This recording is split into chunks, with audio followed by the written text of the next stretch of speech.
Boys, today we're talking about an incident that happened from an Apex Legends developer where they actually said that they're fixing the in-game shop, they're fixing the actual, skin prices for the Iron Crown event, but an actual Respawn developer, and it's not really bad, but he is facing a lot of backlash for it. He actually just outright, flat out, completely dissed the Apex Legends community. I don't know why you would diss a game community if you're the developer for it.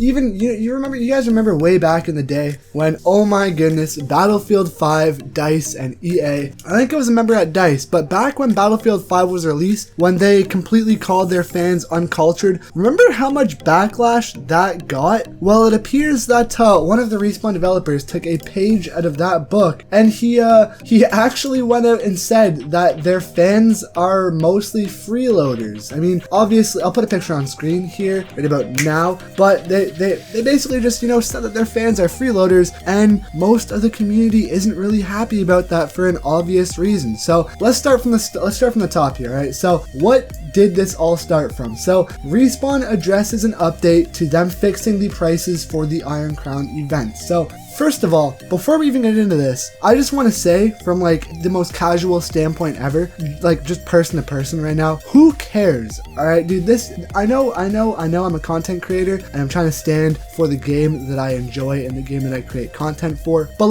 it's a free to play game. You literally do not have to buy these skins if you don't want to. And I know I like to complain about stuff too, and I like to, think my opinion is 100% correct. But in this situation, literally it doesn't even matter, alright? It is a free to play game. Get over it. But I also love to stir up the pot a little bit too here. So let's start from the top. At launch, they said that they made a promise to players that they intend to do monetization in a way that felt fair and provided choice to players on how they spent their money and time. And then it says a core decision during development of Apex Legends was that we wanted to make a world-class battle royale game in quality, depth, progression, and important for today's conversation. And then it says how we sell stuff with the Iron Crown event, we missed the mark when we broke our promise by making Apex packs the only way to get what many consider to be the coolest skins we've released. So yes, alright, these are the coolest skins that they have released. I do think it is a little scummy on how they put them only in supply drops, but once again, like I said, this is a free game. It doesn't really matter, alright, but I still do think it is kind of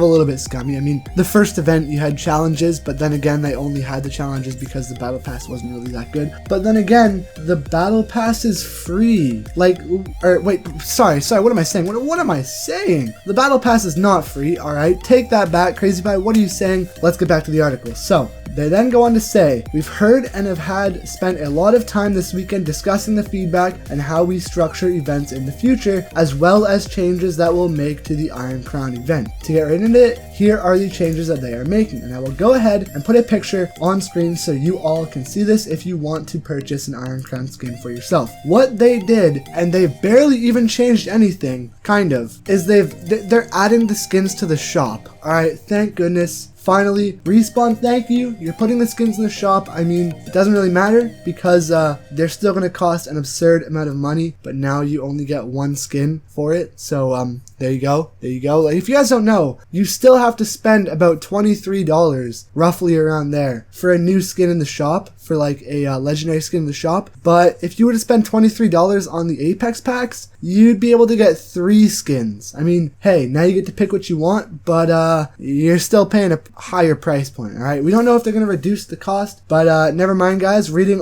onto the article here, it says that the cost is still going to be 1,800 Apex coins. So you're still gonna have to pay 26 bucks Canadian for a solid legendary skin, so that is perfect. Still not the best way to go about your microtransaction debacle Respawn development. I don't know what you guys are doing here. But on Tuesday to Thursday of this week, we are going to see the Pathfinder War Machine skin, the Lifeline Judge Jury Executioner, the Race Protector of the Void, the Watson Warrior Empress skin, and the Alternator Swashbuckler. Those are all some pretty dope skins. I feel like the only one that you probably should, if you are really willing to buy a skin, would be the Alternator, because because it's the only gun skin in here. Then on Thursday to Sunday, we are going to be seeing the Gibraltar Call to Arms skin, the Mirage Captain Bamboozle, the Bloodhound Centurion skin, the R99 Paradigm Shifter, and then the RE45 Crown Jewel skin. Once again, the only skin that I think is kind of worth it is either going to be the Bloodhound skin or my favorite, the R99 skin. I'm very thankful that I got that. It's such a nice skin. If you like the R99, get the Paradigm Shifter. Alright, it is dope. From Sunday to Tuesday, we see the Peacekeeper Noble Cause. We see the G7 Regal Spike. We see the Pathfinder War Machine once again. They're very much so pushing this skin out into the shop. Lifeline, we're seeing the Lifeline skin again as well, and then as well as the Wraith skin. So it's clear to see which 3 skins they've worked the hardest on and which 3 skins that they really want to put out to the shop. So perfect. We're getting these new skins into the shop. This is great, right? This is very, very sweet. But here's where things go downhill, all right? Obviously, not everything is good. They're still putting the skins in the game. You can't get them for free. Yada, yada, yada. Now, the Respawn developer comes out and he says this: there is a wealth of data available on how monetization works in free-to-play games, and we ourselves have run tests by putting skins on sale in the store, which the skins on sale in the store is, it seems like it's pretty much a permanent thing, so it's not really a sale, it's pretty much just a change in the price. Just want to throw that out there. And then it says the amount of people who spend is crazy low.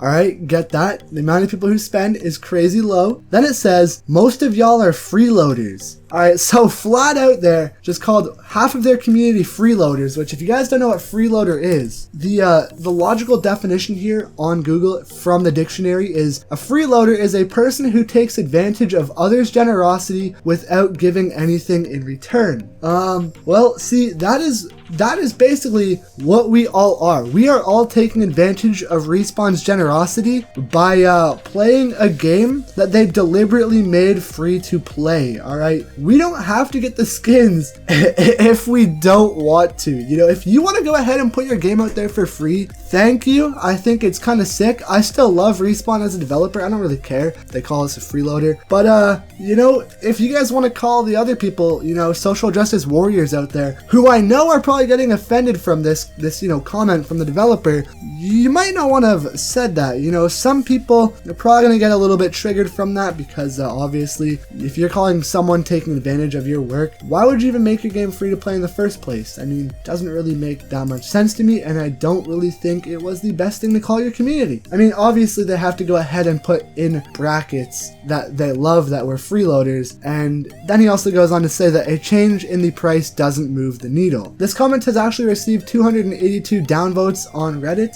and then many fans are writing and saying that this is a result of microtransaction costs being too high, but the developer says that is the reality of the cost and things. See, this is what's gonna stir up the pot, alright? Apex Legends was getting pretty decent, you know, we had a nice ball rolling, but then the Iron Crown event came out and, you know, the costs were a little bit too high, you know, people complained, and then Respawn came back with their complaint, and they called the whole community freeloaders. I mean, I don't really get it. This ain't adding up right now. I'm not really too sure as of why they would do that, because what's the point of completely calling your whole community a freeloader? Doesn't really make sense when you go out of your way to put out a free-to-play game. So I still support Apex. I'll still buy a skin from time to time in the game. Low-key already have the Raven's Bite, but you didn't hear it from me. But yeah, thanks for watching this video. If you guys did enjoy, please feel free down below to leave a like as well as subscribe to the channel so you never miss future Apex Legends videos. I love you guys. Thank you so much for watching.